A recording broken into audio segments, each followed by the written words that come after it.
Eu acho que o Vasco ele começa bem. Se não me engano, tem 2 finalizações do Ryan ali meio que no improviso e tal, mas não estava achando um começo de jogo ruim do Vasco, não. E aí depois, com 10 minutos, o Piton é expulso. É complicado analisar, mas a gente tem que analisar também. A expulsão condiciona muito o jogo, né? E é uma expulsão que ela é muito desnecessária, cara. Você tá no campo de ataque, tem cobertura, o cara tá driblando pra linha lateral, assim. Cara, qual o sentido do desespero que ele teve em... Mas não foi mais do azar, será? Não, eu ele acho foi que... dar aquela pegada e errou. Eu acho que ele ficou desesperado pra matar o contra-ataque. Eu acho que não tem a necessidade do desespero de matar aquele contra-ataque. Porque ele tenta fazer a falta em cima, com a mão, e aí não dá, ele tenta... Não, eu acho que ele não tentou pisar no tornozelo do cara, mas ele tenta botar o pé na frente, né? Pro cara cair, e aí ele dá o azar, de fato, de pisar no tornozelo e, cara, era muito pra vermelho, né? Não tem discussão com relação a isso. Agora, quando você toma uma decisão equivocada, desculpa, pra mim ela é pouquíssimo inteligente, você se coloca na situação do azar te pegar. Já diria, Parreira gosta daquela música lá em 2006, o azar não protegeu o Lucas Piton. Mas eu acho que assim, é uma expulsão besta, de verdade, desnecessária demais num jogo como esse, na altitude. A pior coisa, é melhor você tomar 1-0 com 12 minutos do que você jogar 80, 90 minutos, que tem acréscimo, com um jogador a menos. E aí terminou do jeito que terminou. Ô, Vess, pra você, vi muitos torcedores falando, né? Acho que é até um pouco na linha do que o Wallace falou, dessa questão do fundo do poço, o torcedor que de repente não consegue ver um caminho legal, não consegue imaginar um Vasco brigando por coisas grandes. Aí você pega o jogo de hoje e fala, pô, o cara é expulso com 10 minutos, vai lá, toma 4-0. Teve pênalti perdido do Del Valle, né? Teve um gol anulado ali no centímetro, Detalhe, coisa e tal. Dá pra considerar, de repente, um vexame, assim, eu acho que a Vasco, avaliação desse 4-0, ela vai passar muito pela expulsão, né? E aí a expulsão você dá mas apesar da expulsão fazer parte do jogo, né? Você está prevista no regulamento, na regra do futebol, você acaba condicionando ali, mas eu acho que, por exemplo, embora o Vasco tenha começado bem quando estava 11 contra 11, eu, quando vi a escalação que eu estava olhando aqui, só Hugo Moura e Tietê por dentro, eu achei uma escalação muito ousada para enfrentar um time que é muito forte em casa, que é o Independente Del Valle, para enfrentar um cenário de altitude. Eu achei que já seria, naturalmente, já era uma escalação pouco... Exposta. É muito exposta, né? Porque na prática, se você olha, o Vasco com bola era um 4-2-4. E aí você ter que contar com o Nuno Moreira e o Ryan fazerem a recomposição tão bem assim para você poder... Eu já achava que já era muito exposto, mas a gente sabe que o Fernando Diniz corre riscos. E aí, quando você tem a expulsão, eu acho que jogando com a menos nesse cenário, eu acho que deu muito campo pro time do Independente Del Valle, entendeu? Então, talvez, quando você tem a expulsão, não era só repor o Vitor Luiz lá. Não. Eu acho que tinha que tirar outro jogador para reforçar o meio-campo. Porque o Independente Del Valle... Ele fez isso no intervalo, né? Acaba fazendo no intervalo. Exatamente, né? Exatamente. Mas o primeiro tempo, quando ele diz, a gente quase foi pro intervalo com 0-0, é porque o gol saiu aos 48, né? Mas não sai antes, porque o Léo Jardim já fez 2 milagres. O Jardim faz uns 2 milagres, o cara chuta uma bola na trave, o cara perde um gol sozinho que ele chuta pra fora. Não dá. E eu acho que ele tenha falado no primeiro gol. Então. Mas assim... O Léo Jardim? Eu achei que o primeiro gol foi falha dele. Cabeçada dentro da pequena área. Tudo bem, mas ele espalmou... Pô, tem que fazer, mano. A bola é muito rápida. Eu achei que foi um movimento ali que não foi... Não. Então, mas, enfim, assim, eu acho que a também... ideia do Fernando Diniz no 11 contra 11 era ter um time com uma capacidade muito grande de agredir quando tivesse a bola. Mas quando ele perde um a mais, ele teria que ter tirado mais alguém. Teria que ter tirado ou o Ryan ou o Nuno Moreira e reforçar o meio-campo. Porque na prática você ficou num 4-2-3. Porque você tinha Ryan, Nuno Moreira e Verratti, e Tietê e Hugo Moura. Então, assim, eu acho que faltou ali o Diniz, ele dá uma reforçada depois da expulsão. Porque a troca de GB por Vitor Luiz é a troca automática de um lateral esquerdo que você perdeu. Eu acho que deveria ter reforçado um pouquinho mais o meio para dificultar. O Independente Del Valle chegava muito fácil. Chegava muito fácil na intermediária do Vasco. Então acho que acabou sendo... chutes, né? Até corroborando com o que você estava falando, né? 33 chutes do Del Valle, 13 chutes ao gol, cara. Só que quem tem Diniz como treinador, a decisão de fechar o meio é muito improvável, né? O Diniz não tem isso como característica. Olha só, ele falou, a gente só, quase que a gente foi pro intervalo 0-0. A estatística só do primeiro tempo, que eu tô pegando aqui no Flashcore, só primeiro tempo. 19 finalizações.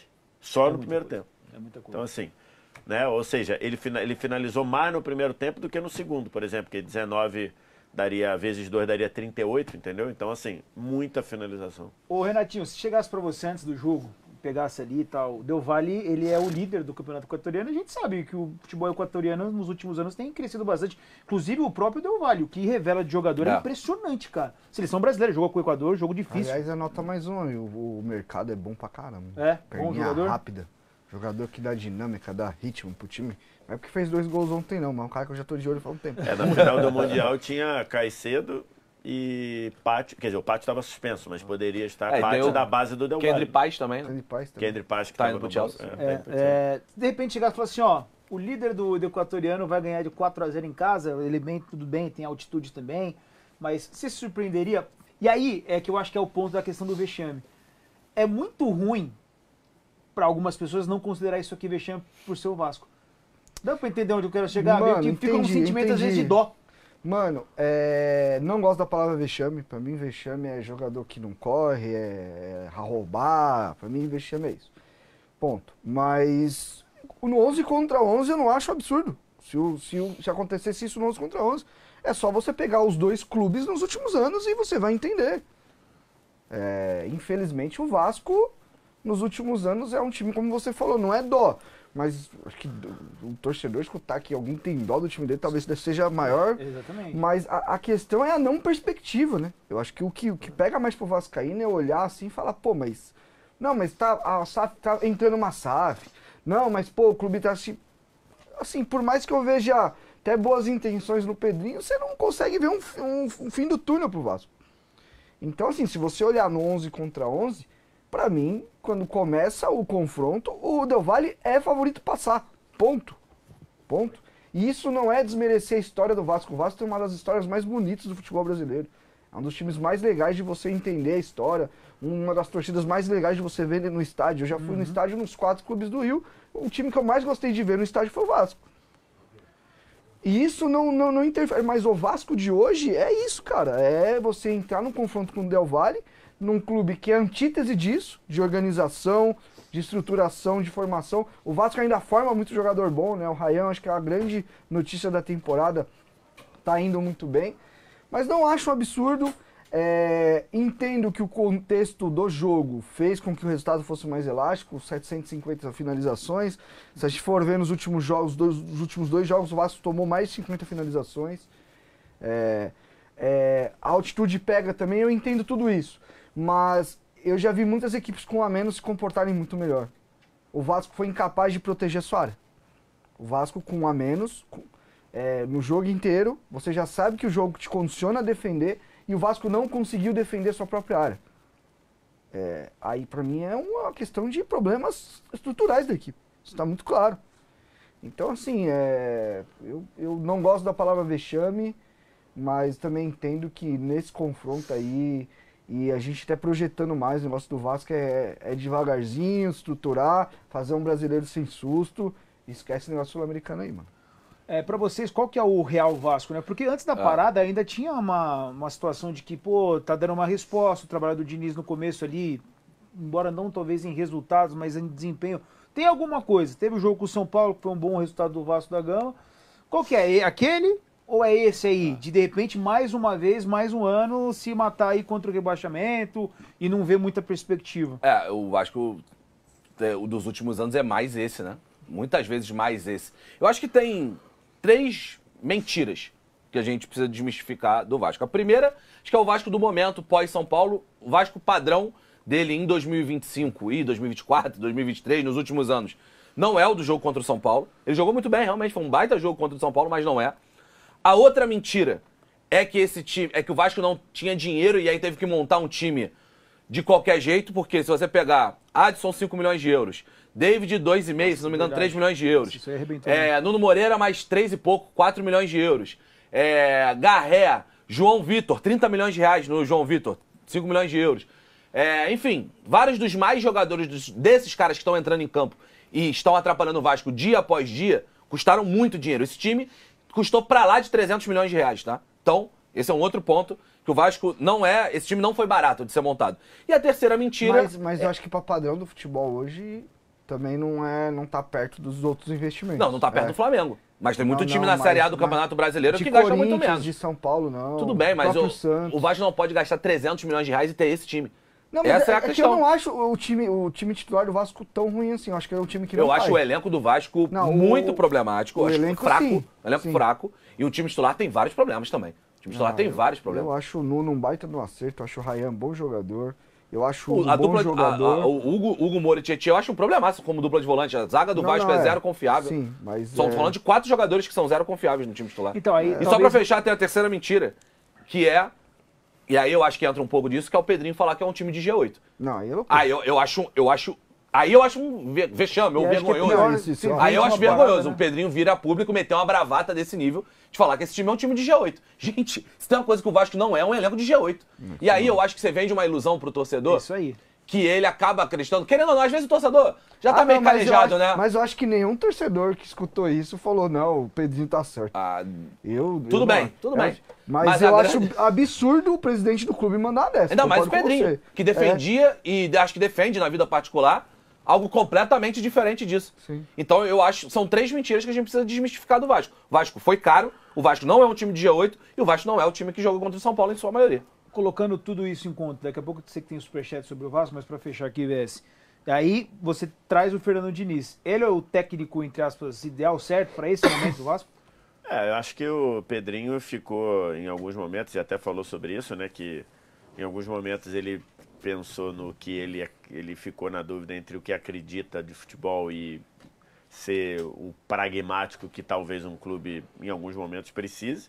E ele foi pragmático no ano passado, foi pragmático nesse ano, quando escolheu o Carille, e daí agora ele estava fazendo o que ele acredita.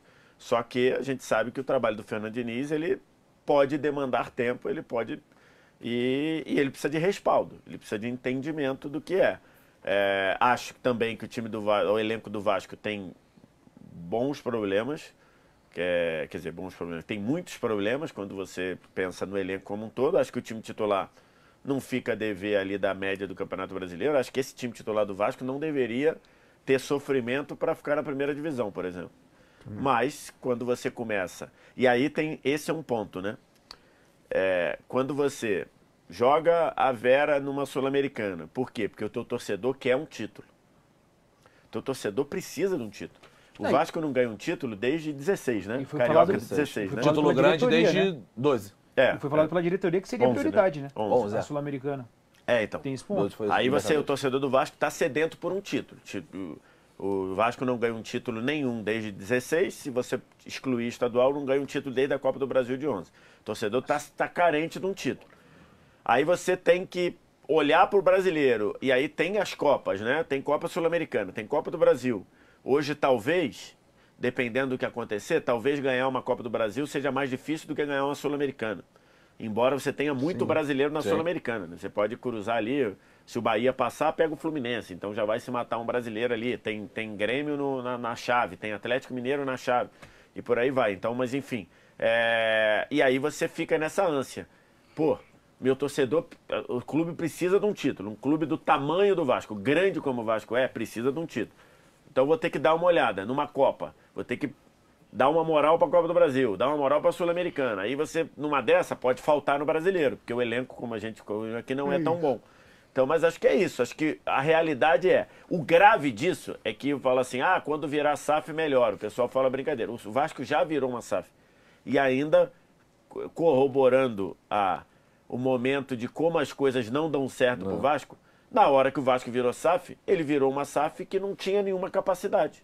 É isso. Né? Até na O- SAF o Vasco foi O errado. Cruzeiro, Tá na escolha da SAF, o Cruzeiro já está na segunda SAF, porque é do Ronaldo e depois agora do Pedrinho. A do Ronaldo cumpriu o que queria, que era evitar que o clube... estruturar minimamente, evitar, vale lembrar, a SAF do Ronaldo evitou que o Cruzeiro caísse para a terceira divisão. A realidade é essa. Então, a SAF do Ronaldo foi um fracasso. Não foi um fracasso. A SAF do Ronaldo tinha um objetivo e o objetivo foi cumprido. E o objetivo não era transformar o Cruzeiro para bater de frente com a elite do brasileiro. Não era. O objetivo era fazer o clube continuar existindo. Nisso a SAF do Ronaldo foi bem competente. Entregou na mão do Pedrinho, que esse sim tem capacidade de investimento a botar o Cruzeiro onde o Cruzeiro está brigando para ser campeão brasileiro. Entrou a SAF do Botafogo, que também tinha primeiro momento de não deixar o clube patinar mais do que estava, já deu o resultado. Então assim, e aí... A SAF do Vasco, se vocês lembrarem, até o tempo de fechar ela foi terrível, porque não sei se vocês lembram. Ela fechou quando fechou a janela. Ah, é verdade. Lembra? Exatamente. Verdade. Lembra? O Vasco, o negócio era tão amarrado. Aí eu vou falar com o Vascaíno também, mano. Opa, ter zica. Porque assim, Pode crer. eu lembro que era uma Exatamente, situação que se tivesse fechado uma semana antes, já poderia ter entrado dinheiro exatamente. pra fazer contratação. Até a hora de fechar a SAF, pegou. E depois a gente viu, o cara chegou falando um montão de bobagem, o tal do Josh Vander, não sei o quê, e acabou que a gente viu que a SAF do Vasco era... Então até nisso, Sabe, picareta. o torcedor do Vasco sofre. Porque na hora que fechou a SAF, era uma SAF que não tinha nenhum... Era um castelo de cartas. É isso. Era um castelo de areia.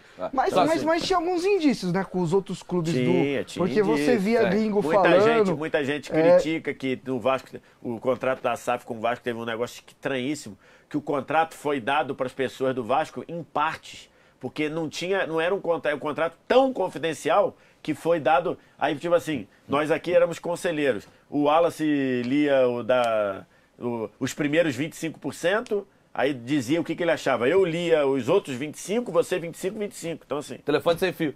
Não, loucura. Troço de maluco. E pra gente, assim, e olhar, eu acho que algumas decisões também elas são muito impactantes, cara. Qual que é, pra mim, o grande problema do Vasco?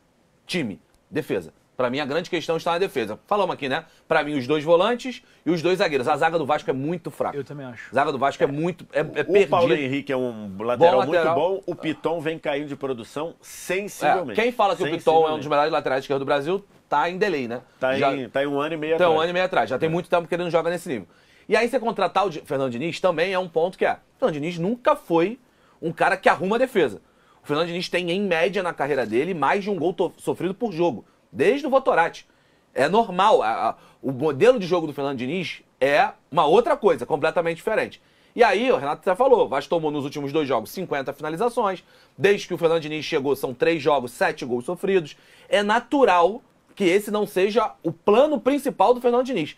Defender-se a área, como o Renatinho falou, é o ponto zero. Assim, o Fernando Diniz fala, cara, eu tenho outras coisas pra resolver. Eu preciso melhorar a saída de bola, preciso melhorar do meio pra frente. Porque um time competitivo, independente da ideia, se ele não defender Não a própria área bem, e aí, ele essa tá é a questão. fadado. E só que aí tá a escolha, cara. A não ser que você compense no ataque, né? Por isso Quando que eu você falo, escolhe pra o mim- Fernando Diniz, sim. você precisa ter 2 coisas. Ou você precisa ter uma zaga já estruturada, o teu time tem um problema do meio pra frente, ou você precisa de algo completamente revolucionário, porque o teu time até tem um jeito de se defender, mas ele tá empacado. Não dá. Porque se o teu negócio é, cara, ó, do meio pra frente até tem o Verratti, eu tenho o Coutinho, mas meu problema é a defesa. Traz o Diniz, cara, a tendência é piorar. E assim, pra mim, só pra fechar, o melhor momento do Vasco nos últimos anos é quando assume o interino, como que era o nome dele? Rafael Paiva. Rafael Paiva. Que teve ali um espaço de 10 jogos, que também foi Teve um curto. espaço de Porque 10 jogos. acalmou o Vasco no Chegou a passado. ganhar 4 seguidas e que evitou que o Vasco corresse Isso. risco de cair. Ali foi o Vasco mais convincente que eu vi. Foi. Porque ele entendeu a realidade do Vasco. Ele, primeiro, estancou, o time parou de tomar gol, o time fechou, ele começou a subir moleque de base, que fisicamente estava pronto pra pelear, pra lutar, pra jogar na intensidade alta. Cara, assim, eu entendo, e o Formiga que falou, se for pra sofrer, melhor sofrer jogando bola que nem com o Diniz. Eu sou um pouco ao contrário. E eu acho que dá pra sofrer menos, eu acho que dá pra dar um passinho pra trás, ter a humildade que agora na hora de jogar, a hora de estruturar o clube, e é aos pouquinhos. Pra mim, o melhor Vasco dos últimos tempos é um espaço curto, eu concordo, depois acabou ruindo e tal, mas o Vasco do Paiva era o time que eu via, que protegia melhor sua área, que tinha um sistema de cobertura ajeitadinho, time compacto, time competitivo. Só que aí o Vasco entrou num espiral de traz Coutinho, aí traz Payet, aí traz os amigos do Coutinho. Vamos lembrar dessas coisas também. O Alex Teixeira Souza. jogar no Vasco depois de ele ter sido mandado embora porque ele é amigo do Coutinho, o Alex Teixeira já foi um senhor jogador, mano, de verdade. O Alex Teixeira, quando tava na China, no Shakhtar lá, era jogador pra jogar Premier League, mano. O nível altíssimo. Mas hoje, ele ser utilizado ainda nos jogos... Ô, Ele trocou do Botafogo, né? Contra o Botafogo. O Vasco do Renato Paiva, tava olhando aqui, ele tem Paiva. uma do Rafael Paiva. Ele tem uma série de 4 vitórias seguidas, ganha do Fortaleza, do Inter fora, do Corinthians e do Atlético Goianiense. Depois tem uma série de 3 vitórias em 4 jogos, que ele ganha do Fluminense, empata com o Criciúma, ganha do Atlético Paranaense e ganha do Vitória fora. Então, essa sequência, que no total Não foram derrubou. 8 jogos, 7 vitórias e 1 empate, essa sequência que evitou que o Vasco brigasse para não cair no ano passado. Porque senão, e aí depois o time cai e ele sai, né?